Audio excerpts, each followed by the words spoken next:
Liberty school દ્વારા આયોજિત online video ક્લાસમાં તમારું ફરીવાર સ્વાગત છે। તો વિદ્યાર્થી મિત્રો, આપણે ધોરણ 12 માં ઘન અવસ્થા ચેપ્ટર શરૂઆત કરી હતી। ઘન અવસ્થામાં આપણે છેલ્લે એકમ કોષની ચર્ચા પૂરી કરી। એ એકમ કોષના પ્રકારો વિશે ચર્ચા કરવાના હતા। તો એકમ કોષ છે એ દ્વિપરમાણ્વીય રચનામાં અને ત્રિપરમાણ્વીય રચનામાં જુદી જુદી રીતે હતો। આપણે અહીંયા ત્રિપરમાણ્વીય રચના બતાવી હતી અગાઉના વિડિયો લેક્ચરમાં। 6 પ્રાચલો હતા। કયા કયા 6 પ્રાચલો હતા એ જ મગજમાં રાખવાના છે કે 3 ધારો A B C 3 ધારો અને 3 ખૂણાઓ આલ્ફા બીટા અને ગામા ત્રિપરમાણ્વીય રચના હતી। એમાં ચર્ચા કરી હતી આ E બાજુ છે એની સામે વાળો ખૂણો શું બનશે? આલ્ફા બનશે। આ બાજુ ધારો કે B ધરી આપણે લઈએ છીએ, B વાળો બીટા બનશે, સામે વાળો gamma, alpha beta gamma A B C 3 ધારો। તો ધારો વત્તા ખૂણાઓ, ધારો કઈ છે? A B C, ખૂણાઓ કયા છે? આલ્ફા બીટા ગામા, બરાબર છે। પછી ચર્ચા કરી હતી કે એકમ કોષ છે, એકમ કોષના બે પ્રકારો છે। પહેલો પ્રકાર છે આદિમ એકમ કોષ, બીજું છે કેન્દ્રિત એકમ કોષ। આદિમ એકમ કોષ છે એના અન્ય પ્રકારો પડતા નથી, પણ જે કેન્દ્રિત એકમ કોષ છે એના પાછળ 3 પ્રકારો પડે છે: અંતઃકેન્દ્રિત એકમ કોષ, ફલક કેન્દ્રિત એકમ કોષ અને અંત એટલે છેડા કેન્દ્રિત એકમ કોષ। એની આપણે ચર્ચા કરીએ। તો એકમ કોષના પ્રકારો આપણે બરાબર ક્વેશ્ચનને ધ્યાન આપજો। એકમ કોષના પ્રકારો બરાબર છે। એકમ કોષ વિશે આપણે પ્રાથમિક માહિતી અગાઉના વિડિયો લેક્ચરમાં મેળવી હતી। એકમ કોષનું વર્ગીકરણ બે રીતે કરી શકાય છે। કઈ બે રીતે? પહેલો હતો આદિમ એકમ કોષ। શું હતો? આદિમ એકમ કોષ। જ્યારે બીજો પ્રકાર હતો કેન્દ્રિત એકમ કોષ। આ જે કેન્દ્રિત એકમ કોષ છે એના આપણે પાછળ કેટલા પ્રકાર પાડવાના છે? 3 પ્રકાર। કેટલા પ્રકાર પાડવાના છે? 3 પ્રકાર। બરાબર સમજી લો કે આદિમ કેન્દ્રિત કોષ અથવા આદિમ એકમ કોષના કોઈ પ્રકાર પડતા નથી, પણ જે કેન્દ્રિત છે એના પાછળ કેટલા પ્રકાર પડે છે? 3। એક છે અંતઃકેન્દ્રિત એકમ કોષ। કયું? અંતઃકેન્દ્રિત એકમ કોષ, જેને આપણે BCC તરીકે ઓળખવાનું છે। BCC, B for body, C for center, body centered cubic cell, body centered cubic cell, body centered cubic cell, બરાબર છે। ક્યુબિક સેલ એટલે એકમ કોષ, બોડી સેન્ટર્ડ અંતઃ સેન્ટર્ડ એટલે કેન્દ્રિત એકમ કોષ। બીજો પ્રકાર છે એ છે ફલક કેન્દ્રિત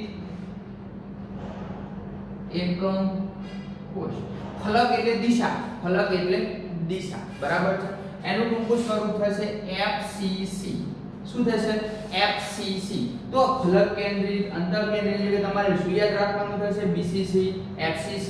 ફલક એટલે ફેસ સેન્ટર્ડ ક્યુબિક સેલ। શું થશે? Face centred cubic cell. શું થશે? ફેસ સેન્ટર્ડ ક્યુબિક સેલ, બરાબર। છેલ્લું આવે છે અંત। અંત, આ અંતઃ છે એટલે કેન્દ્ર વાળું છે, આ અંત એટલે છેડા વાળું છે। કેન્દ્રિત એકમ કોષ, જેને આપણે શું કહેવાનું છે? ECC। શું કહેવાનું છે? ECC, જેનો મતલબ થશે end centered cubic cell, બરાબર છે। તો આ તે આપણે 4 પ્રકારોની તે ડિટેલમાં ચર્ચા કરવા જઈ રહ્યા છીએ। એકમ કોષના પ્રકારો, એકમ કોષનું વર્ગીકરણ બે રીતે કરી શકાય છે। પહેલો પ્રકાર છે આદિમ એકમ કોષ, જેનો કોઈ પ્રકાર પડતો નથી, પણ કેન્દ્રિત એકમ કોષ છે એ કેન્દ્રિત એકમ કોષના 3 પ્રકાર પડે છે: BCC, FCC અને ECC। વારંવાર આની ચર્ચા કરવાની છે, બરાબર છે। બરાબર ધ્યાન આપજો। પહેલા હું તમને આદિમ સમજાવી નાખું છું, પછી આ ત્રણેય પ્રકાર આપણે ડિટેલમાં સમજીએ। તો હવે આપણે ક્વેશ્ચન સમજીએ છીએ આદિમ એકમ કોષ.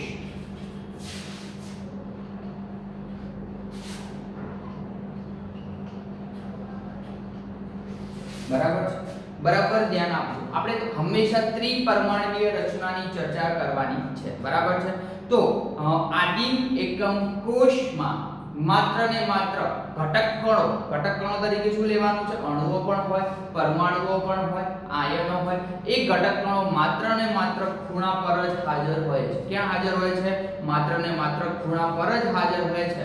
આથી આવા એકમ કોષને આદિમ એકમ કોષ કહે છે. આ એકમ કોષમાં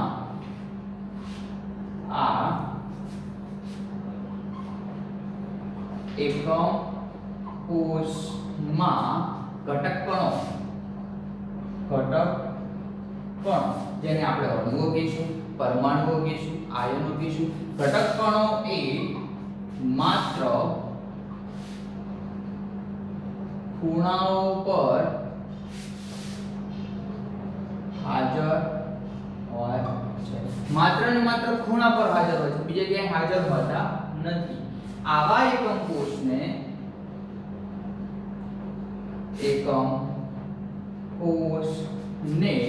આદિમ એકમ કોષ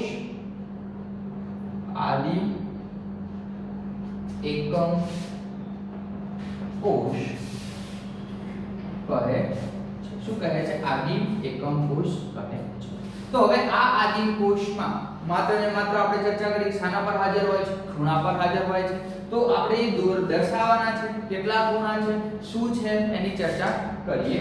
બરાબર ધ્યાન આપજો. હું એક ત્રિપરિમાણીય રચના બનાવું છું. બરાબર છે.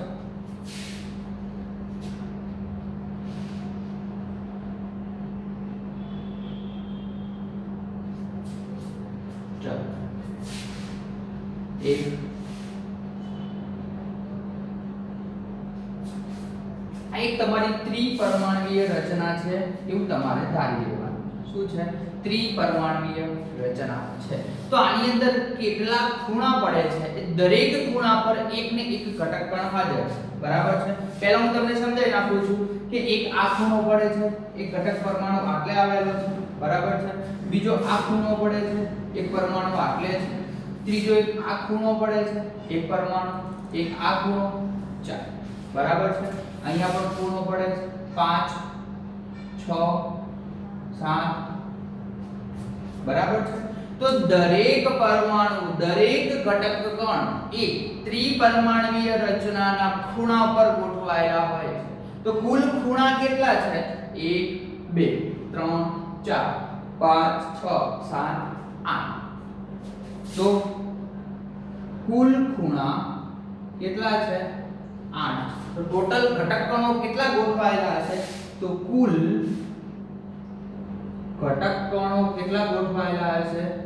8. યાદ રાખવાનું છે MCQ માટે, મોસ્ટ ઇમ્પોર્ટન્ટ MCQ, કે આદિમ એકમ કોષમાં કુલ ઘટક કણોની સંખ્યા જણાવો.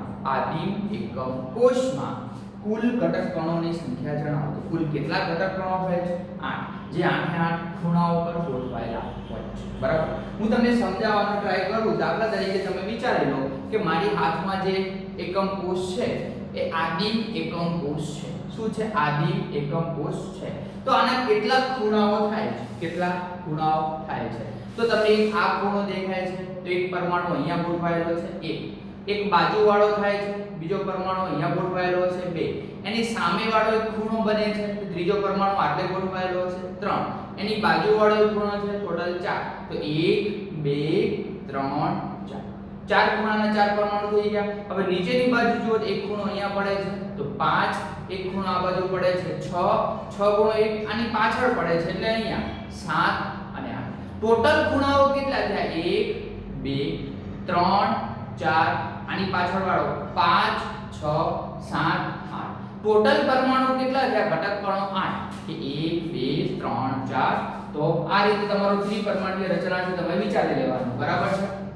તો 1 2 3 4.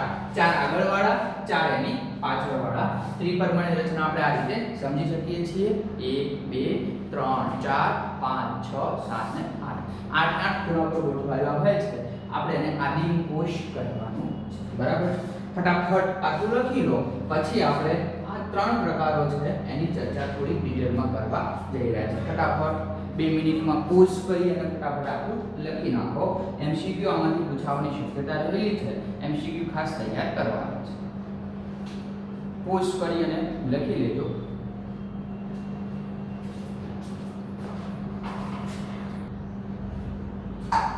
ચાલો તો આપણે હવે પ્રકારોની ચર્ચા કરવા જઈ રહ્યા છીએ કેન્દ્રિત એકમ કોષ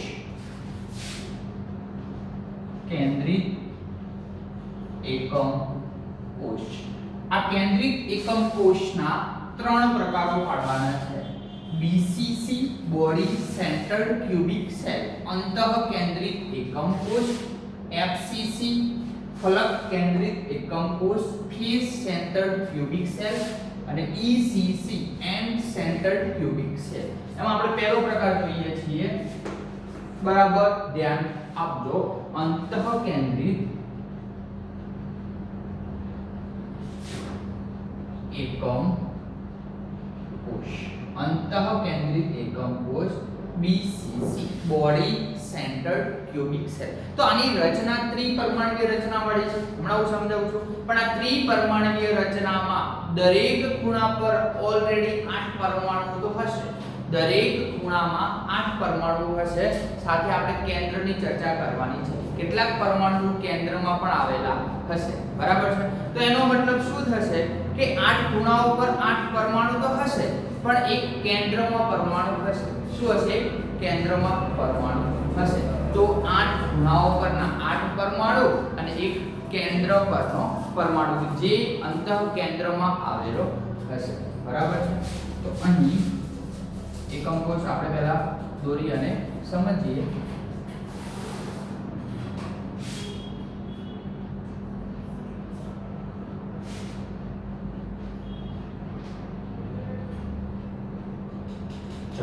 આ આપણી એક ત્રિપરિમાણીય રચના થઈ ગઈ છે પહેલા આપણે શું કરશું આઠેય ખૂણાઓ પર એક એક પરમાણુ મૂકી દઈશું આઠેય ખૂણાઓ પર મૂકી દીધા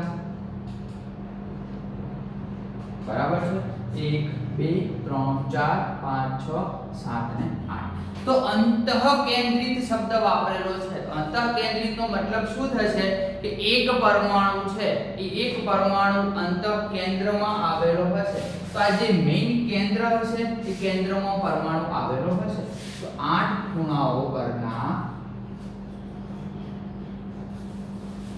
8 ઘટક કણો વત્તા એક કેન્દ્રમાં આવેલ ઘટક બરાબર ચલો આપણો કોષ છે તો 1 2 3 4 પાછળવાળા 5 6 7 અને 8 અને એક અહીંયા મિડલમાં કેન્દ્રમાં હશે બરાબર છે વચ્ચે જે આનું કેન્દ્ર પડતું છે એ એક પરમાણુ કેન્દ્રમાં ગોઠવાયેલો હશે તો આવી રચનાને આપણે શું કહેવાનું છે BCC body centred cubic cell body centred cubic cell જેને આપણે બીજું શું નામ આપીશું અંતઃકેન્દ્રિત અંતઃ એટલે અંદરની બાજુ કેન્દ્રમાં આવેલો એકમ કોષ હવે આપણે બીજો પ્રકાર જોવાનો છે FCC બરાબર છે બીજો પ્રકાર છે FCC જે ફલક દર્શાવે છે તો એનું નામ શું થશે ફલક કેન્દ્રિત એકમ કોષ શું છે ફલક કેન્દ્રિત એકમ કોષ જેને ઇંગ્લિશમાં આપણે શું કહેતા હતા ફેસ સેન્ટર્ડ ક્યુબિક સેલ તો એમાં શું હશે તો આઠે ખૂણાઓ પર આઠે આઠ પરમાણુ ગોઠવાયેલા હશે બરાબર છે આઠે ખૂણાઓ પર આઠે આઠ પરમાણુ ગોઠવાયેલા હશે પણ બીજા પરમાણુ બાજુઓમાં ગોઠવાયેલા હશે બાજુમાં કેટલી બાજુઓ છે એની આપણે ચર્ચા કરીએ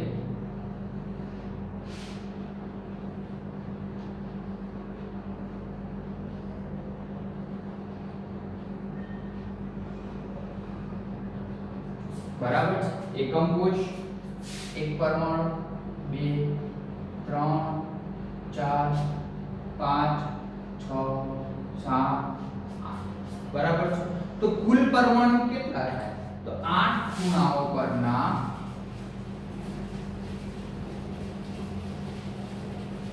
8 પરમાણુ પ્લસ ફલક એટલે દિશા, ફલક એટલે દિશા. તો આપણો આ કોષ છે બરાબર, એકમ કોષ છે. કેટલી દિશાઓમાં ગોઠવાયેલો, કેટલી દિશા તમને જોવા મળે છે? તો કે 1 બરાબર છે, એની બાજુવાળી 2, એની બાજુવાળી 3, એની બાજુવાળી 4. તો ટોટલ દિશા કેટલી થઈ? 1 આખી દિશા, 2 3 4. 4 દિશા, એક ઉપરવાળી 5, એક નીચેવાળી 6. તો ટોટલ ખૂણાઓ પરના પરમાણુઓ તો 8 થયા, પણ દિશાવાળા પરમાણુ કેટલા? તો કે પહેલા આ બાજુની ગણી લો, 1 2 3 4, એક ઉપરવાળી એક નીચેવાળી. તો આપણે એમાં મૂકી દઈએ છીએ. બરાબર ધ્યાન આપજો કે સાઈડ વાળી 1, આ બાજુ વાળી 2, આ 3, આ 4. બરાબર, તો 4 થઈ ગઈ. બરાબર ક્લિયર કરજો. 1 2. તો આ એકમ કોષ છે, તો એની આ સાઈડ વાળી છે આપણે મૂકી દીધી, આ સાઈડ વાળી મૂકી દીધી, ઉપર વાળી મૂકી દીધી, નીચે વાળી મૂકી દીધી, વધી આ 2. તો એ 2. તો આ દાખલા તરીકે આપણે આટલું વિચારો, બરાબર છે, આટલું. તો એનું સેન્ટર કઈ જગ્યાએ થશે? આટલાનું. તો એનું સેન્ટર થશે આટલું. બરાબર છે. તો એક એકમ કોષ તમે એવો વિચારો, અને બીજી રચના આપણે આ વિચારવાની છે આ. બરાબર છે. તો એનું સેન્ટર કેટલે થશે? તો એનું મધ્ય, સોરી, એનો મધ્ય કેટલા આવશે? આ. બરાબર છે. તો હવે ગણી લો, 8 ખૂણાઓ પરના 8 પ્લસ, ફરીવાર સમજી લેજો, 8 ખૂણા એટલે 1 2 3 4 5 6 7 ને 8. સાઈડ વાળી તો એક આ 2, આ 3 અને 4. 4 પ્લસ એક ઉપર વાળી, એક નીચે વાળી. ટોટલ સાઈડ કેટલી થાય છે? 6. બાજુઓ કેટલી થાય છે? 6. તો 8 ખૂણાઓ પરના 8 પ્લસ 6 બાજુના ઘટકગણો. બરાબર છે. તો ટોટલ કેટલા આવેલા હશે? 14. બરાબર છે. તો આપણે ફલક કેન્દ્રિત ચર્ચા પૂરી કરી છે. હવે આપણે જોઈએ છીએ ECC. યાદ રાખજો, 8 + 6. બરાબર, ટોટલ કેટલા થાય? 14. હવે આપણે જોઈએ છીએ ECC.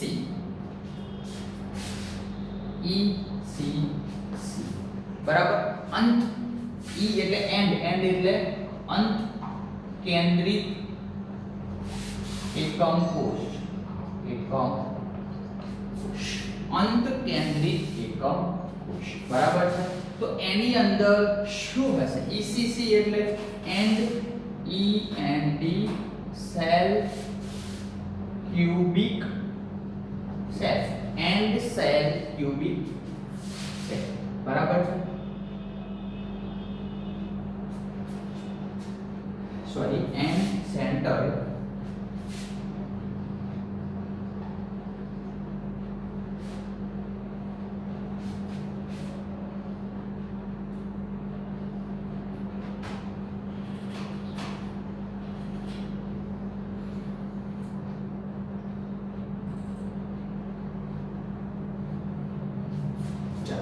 ક્લિયર છે. તો આમાં પણ શું હશે? 8 ખૂણાઓ, 1 2 3 4 5 6 7 8. 8 ખૂણાઓ પરના 8 પરમાણુ. બરાબર છે. પણ અહીંયા એન્ડ કીધેલું છે એટલે આપણે દિશા નથી સમજવાની. જે છેલ્લી બાજુ હોય વિરુદ્ધ ફલક એ સમજવાનું છે. શું સમજવાનું છે? વિરુદ્ધ ફલક. બરાબર છે. તો એનો મતલબ શું થશે? 1 2 3 4 5 6 7 ને 8. તો 8 એ 8 ખૂણા ઉપર તો 8 મૂકવાના છે, પણ એક ઉપરનું ફલક છે એ એક નીચેનું ફલક. બધી દિશાઓમાં નથી મૂકવાની. જો બધી દિશાઓમાં મૂકવા જશો તો ફલક કેન્દ્રિત થઈ જશે. આપણે માત્ર એન્ડ એટલે છેડા ઉપર મૂકવાના છે. તો 1 2 3 4 5 6 7 8. 8 ખૂણાના એક, અને એક ઉપરની બાજુ, એક નીચેની બાજુ મૂકવાનું છે. તો ઉપરની બાજુ, દાખલા તરીકે ઉપરની બાજુ છે, તમે વિચારી લો તેમાં શું થશે? આની સાથે બધા પરમાણુઓ જોઈન્ટ થઈ જશે. તો એક ઉપરની બાજુ મૂકું છું, એક નીચેની બાજુ મૂકું છું. તેમાં બધા પરમાણુઓ શું થયેલા હોય છે? જોઈન્ટ થયેલા હોય. શું થયેલા હોય છે? જોડાયેલા હોય છે. બરાબર છે. આ રીતે આપણને રચના જોવા મળે છે. તો આપણે કહી શકાય કે 8 ખૂણાઓ પરના 8 પરના આઠ વત્તા બે વિરુદ્ધ બાજુવાળા, બે પરમાણુ વિરુદ્ધ બાજુવાળા, ટોટલ કેટલા હશે? 10 પરમાણુઓ આવેલા હશે. આમાં 14 પરમાણુઓ હશે. આમાં કેટલા હશે? 8 વત્તા એક કેન્દ્રમાં ટોટલ 9 પરમાણુઓ.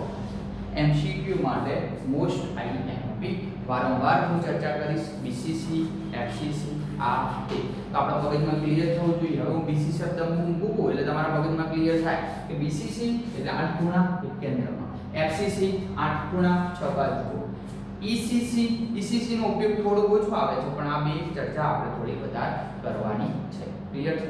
ફટાફટ આટલું લખી લો, પછી બીજો અગત્યનો ક્વેશ્ચન છે એની ચર્ચા કરવા હું જો.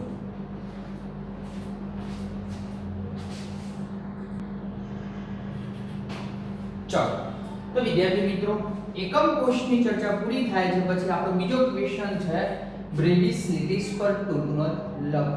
તો બ્રેવિસ એક વૈજ્ઞાનિક છે, ગણિતશાસ્ત્રી છે, જેમણે શક્ય વિચલન દર્શાવ્યા છે. કેટલા પ્રકારના વિચલન દર્શાવ્યા છે? 14 પ્રકારના. કેટલા પ્રકારના? 14 પ્રકારના. તો જુદા જુદા એકમ કોષોનો અભ્યાસ કર્યો છે, જુદા જુદા એકમ કોષોનો અભ્યાસ કર્યો છે. 14 પ્રકારના શક્ય વિચલન દર્શાવ્યા છે. પહેલું શક્ય વિચલન હતું સમઘનીય. શું હતું? સમઘનીય. બરાબર વાત ક્લિયર કરજો. સમઘનીય. તો આપણે ચર્ચા કરી કે ધારની લંબાઈ કોઈ ત્રિપરિમાણીય રચના હોય તો એની અંદર દાખલા તરીકે કોઈ આવી ત્રિપરિમાણીય રચના ગોઠવણી છે. બરાબર છે? તો આ એકબીજા સાથે કનેક્ટેડ છે. તો ધારની લંબાઈની ચર્ચા કરીએ તો અહીંયા પણ A હોય, B હોય, C હોય. કાં તો એ ધારની લંબાઈ સમાન હશે કાં તો અસમાન હશે. A અને B સમાન હશે, C જુદી હશે. C અને A સમાન હશે તો B જુદી હશે. ત્રણેય વચ્ચેના A, B, C ત્રણેય વચ્ચેના કઈક ખૂણા હશે વચ્ચેવાળા. એ ખૂણા પણ જુદા જુદા હશે અથવા સમાન હશે. તો આપણે પહેલા પદ્ધતિની ચર્ચા કરીએ સમઘનીય. તો સમઘનીયમાં ધારની લંબાઈ આપણને કેવી મળે છે? સમાન મળે છે. તો A જેટલી હોય એટલી જ B હોય અને એટલી જ C હોય. તો ખૂણાની ચર્ચા કરીએ તો ખૂણાના મૂલ્ય પણ કેવા મળે છે? સમાન. તો કે આલ્ફા બરાબર બીટા બરાબર તેમાં ત્રણે ત્રણ ખૂણા કેટલાના મળે છે? 90 ના મળે છે. કેટલાના મળે છે? 90 ના. તો કયા કયા વિચલન શક્ય બને? બરાબર છે?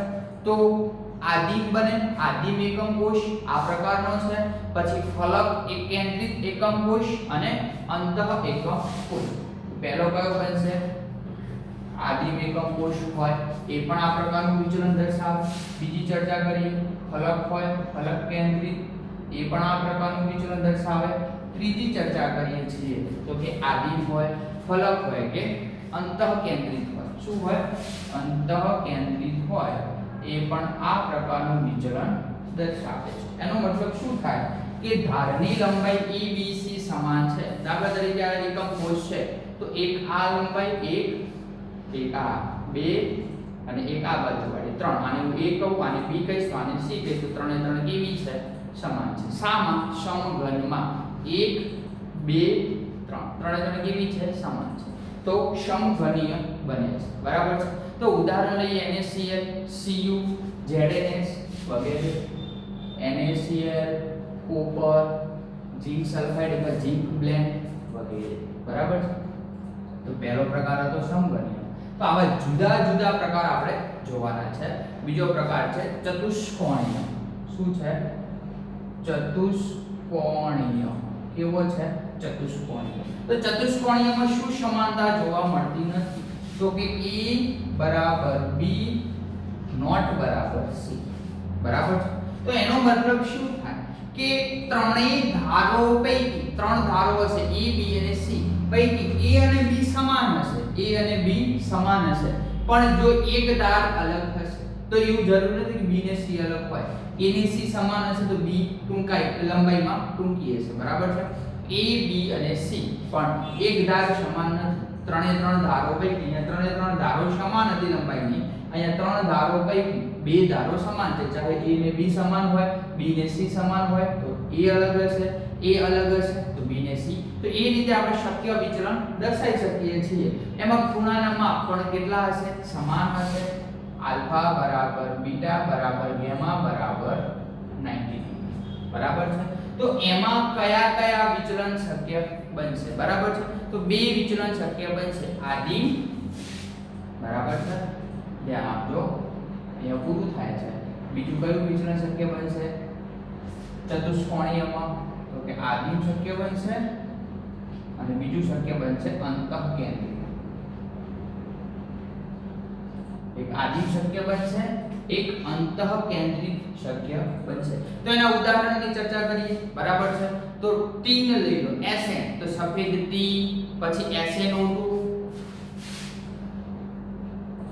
સફેદ ટી, SnO2, TiO2 વગેરે બરાબર છે। તો બીજો પ્રકાર પણ પૂરો થાય છે। હવે આપણે ત્રીજો પ્રકાર લઈએ। તો આપણે સમગણીય જોયું, ચતુષ્કોણીય જોયું, હવે જોઈએ ઓર્થોરોમ્બિક। શું જોઈએ? ઓર્થોરોમ્બિક।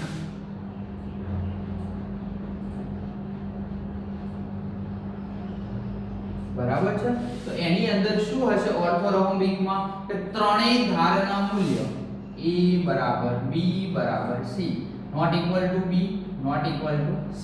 તો a b અને c ત્રણેયમાંથી એકે સમાન હશે નહીં, ત્રણ કેવા હશે? જુદા જુદા હશે।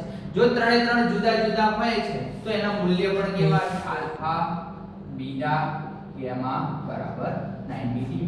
તો એના જે ખૂણા હશે, ખૂણાના જે માપ હશે એ માપ બદલવાના નથી। Orthorhombic a not equal to b not equal to c, જે એના મૂલ્ય હશે એ મૂલ્ય બદલવાના નથી બરાબર છે। તો આદિમ, અંતઃ અને ફલક ત્રણે આવશે। આદિમ એકમ કોષ, અંતઃકેન્દ્રિત એકમ કોષ અને ત્રીજું આવશે ફલક કેન્દ્રિત એકમ કોષ। આદિમ આવે, અંતઃ આવે અને ફલક કેન્દ્રિત એકમ કોષ બરાબર છે। ઉદાહરણ ઓર્થોરોમ્બિક છે તો આપણે રોમ્બિક સલ્ફર લઈ લઈએ। તમે ધોરણ 10 માં ભણી ગયા છો રોમ્બિક સલ્ફર। રોમ્બિક સલ્ફર, સલ્ફરના બે અપરૂપો હતા, રોમ્બિક સલ્ફર અને મોનોક્લિનિક સલ્ફર। સાથે સાથે KNO3 લઈ લો, BaSO4 લઈ લો વગેરે બરાબર છે। તો ત્રીજો પ્રકાર જોયો। હવે આપણે ચર્ચા કરીએ ચોથો પ્રકાર। ચોથો પ્રકાર છે ષટકોણીય। કયો છે? ષટકોણીય બરાબર। ષટકોણીય એકમ કોષ। તો ષટકોણીય એકમ કોષમાં શું થશે? તો આપણે જાણીએ છીએ કે A B C।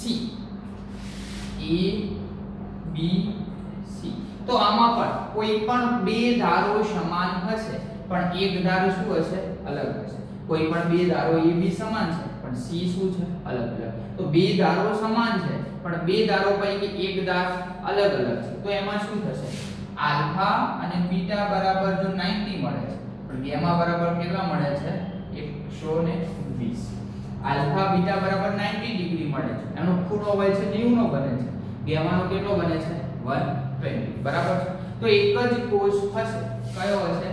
આદિમ એકમ કોષ। કયો હશે? આદિમ એકમ કોષ, જે શાના તરીકે વર્તે છે? ષટકોણીય તરીકે વર્તે છે। શાના તરીકે? ષટકોણીય તરીકે વર્તે છે। ઉદાહરણ ગ્રેફાઇટ લઈ લો। શું લઈ લો? ગ્રેફાઇટ લઈ લો, જે ષટકોણીય તરીકે વર્તે છે। પાંચમો એકમ કોષની ચર્ચા કરીએ તો ત્રિકોણીય। કયો એકમ કોષની ચર્ચા કરીએ? ત્રિકોણીય બરાબર છે। તો જો ત્રિકોણ વાળો એકમ કોષ લઈએ તો એની અંદર ધારની લંબાઈ કેવી મળે છે? સમાન મળે છે। તો A = B = C બરાબર છે। ધારની લંબાઈ A B અને C ત્રણ ધારો દાખલા તરીકે A B અને નીચે C ધાર આવી રીતે આવતી હોય છે તો ત્રણેય ધારની લંબાઈ કેવી મળશે? સમાન મળશે।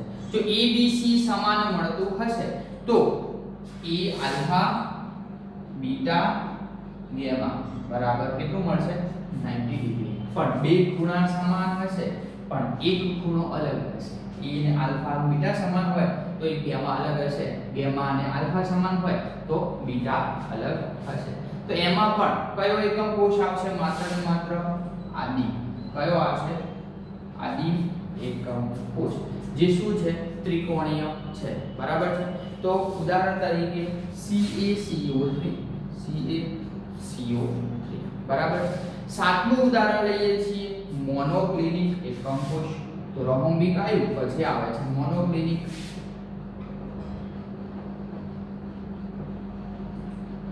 ચલો આ પણ એક સલ્ફરનું અપરૂપ છે. તો એમાં શું થશે કે A બરાબર B બરાબર C પણ એક બરાબર થશે નહીં. Alpha beta sorry A B C ત્રણેય ધારોની લંબાઈ છે. ત્રણેય ધારોની લંબાઈ કેવી હશે? જુદી જુદી હશે. તો અહીંયા આલ્ફા અને ગામા એનું મૂલ્ય સોરી આલ્ફા અને ગામા એનું મૂલ્ય 90 ડિગ્રી નું હશે. પણ જે બીટા છે એ બીટા 120 નો હશે. કેટલાનો? 120 નો હશે.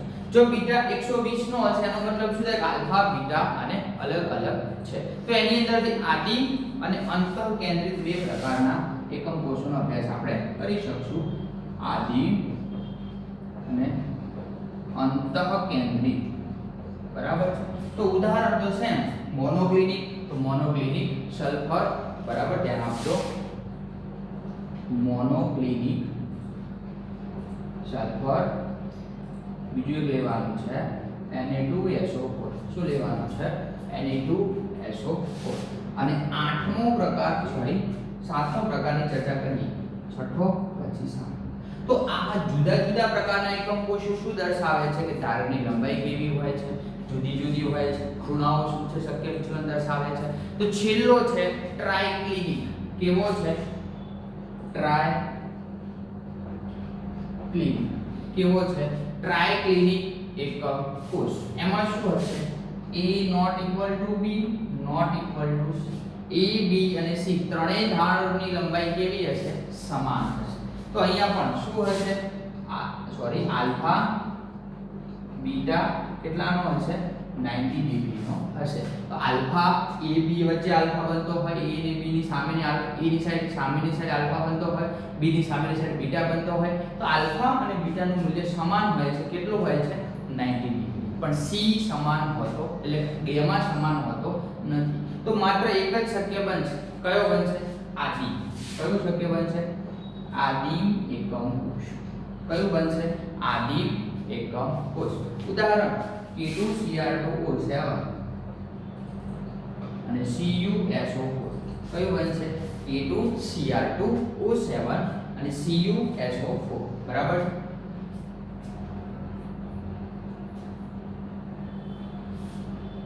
તો આવા આપણે ઉદાહરણની ચર્ચા કરી અને જુદા જુદા પ્રકારના એકમ કોષ ભણી શકીએ છીએ.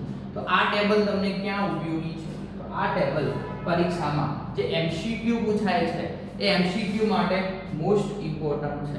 કે વારંવાર MCQ આમાંથી પૂછાતા હોય છે બરાબર છે. તો MCQ જો પૂછાતા હોય તો એ કઈ રીતે પૂછાતા હોય છે? તમને આલ્ફા બીટા ગામા તરીકે નહીં પૂછાય, પણ ખાસ કરીને એવું પૂછાય છે કે ત્રિકોણીય એકમ કોષ અથવા સ્ફટિક પદ્ધતિ લઈએ તો ઉદાહરણ શું હશે? આ શું હશે? તો આપણે જુદા જુદા પ્રકારના એકમ કોષનો આપણે અભ્યાસ કરી શકીએ છીએ. ફટાફટ આટલું લખી લેજો. MCQ માટે તૈયાર કરી લેજો. તમારા મગજમાં કદાચ એવો ક્વેશ્ચન થતો હોય કે સાહેબ આમાં અમને ત્રિકોણીયમાં ખબર ન પડી, ષટકોણીયમાં ખબર ન પડી, તો આપણે ગૂગલમાં જઈને સર્ચ મારવાનું ષટકોણીય એકમ કોષ. મસ્ત એકમ કોષ બતાવી દેશે અને ધારની લંબાઈ તમને આપેલી હશે. તમારે સર્ચ મારવાનું ટ્રાઇક્લિનિક તો પણ એ તમને ધારની લંબાઈ આપેલી હશે. ક્લિયર છે? આની સાથે સાથે આપણે આજનું વિડિયો લેક્ચર અહીંયા પૂરું કરીએ છીએ. Thank you very much.